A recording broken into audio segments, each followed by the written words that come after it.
Sudeep sir ಅಂದರೆ see I've always told this and I will always say this, he's a legend.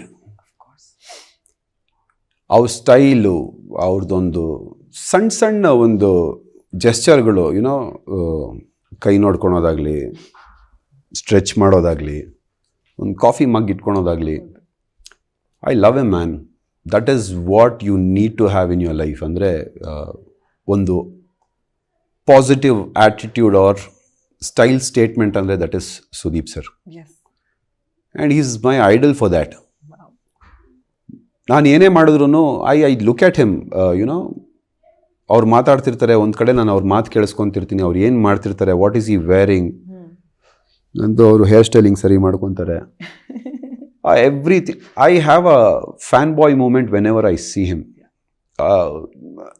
ನೋಡ್ಕೊಂಡೇ ನಿಂತಿರ್ತೀನಿ ನಾನು, ಮಾತುಗಳೇ ಬರೋದಿಲ್ಲ ನನಗೆ. Star struck moment. ಎಕ್ಸಾಕ್ಟ್ಲಿ. ಅಂದರೆ ಮನೆಯಲ್ಲಿರೋರು ನನ್ನನ್ನು ನೋಡ್ಬಿಟ್ಟು ಕೇಳಿದ್ದಾರೆ ಈ ಪ್ರಶ್ನೆಗಳು.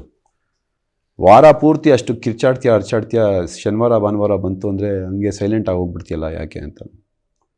That's the love I have for him and the respect that I have for him. He is my idol man.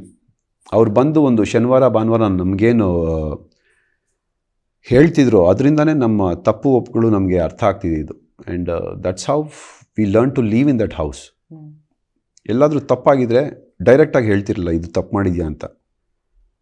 ಒಂದು ಸಜೆಷನ್ ಕೊಡೋರು, ನೆಕ್ಸ್ಟ್ ಟೈಮ್ ಈ ರೀತಿ ಮಾಡುವಾಗ ಹುಷಾರಾಗಿ ಮಾಡಿರಿ, ಅಥವಾ ಇದು ಸರಿ ಇಲ್ಲ, ಈ ಥರ ಮಾಡಬೇಕಾಗಿತ್ತು ಅನ್ನೋದು ಒಂದು ಎಕ್ಸಾಕ್ಟ್ಲಿ ಅದನ್ನೇ ಹೇಳೋದಿಲ್ಲ, ಎಲ್ಲೋ ಅದಕ್ಕೆ ರಿಲೇಟ್ ಆಗೋ ರೀತಿ ಹೇಳ್ತಾರೆ. It is just a clue that he gives us.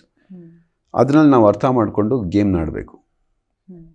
ಪ್ರತಿಯೊಂದು ವಾರ ನಾನು ಏನಾದರೂ ಮಾಡಿದರೆ ಮನೆಯಲ್ಲಿ ನನಗೆ ಗೊತ್ತಿರೋದು, ನಾನೇ ಉಗಿಸ್ಕೊತೀನಿ ಅಂತ, ಈ ವಾರ ಬಿತ್ತು ಗುರು ನನಗೆ ಅಂದ್ಕೊಂಡು ಸೈಲೆಂಟಾಗಿ ಕೂತಿರ್ತಿದ್ದೆ.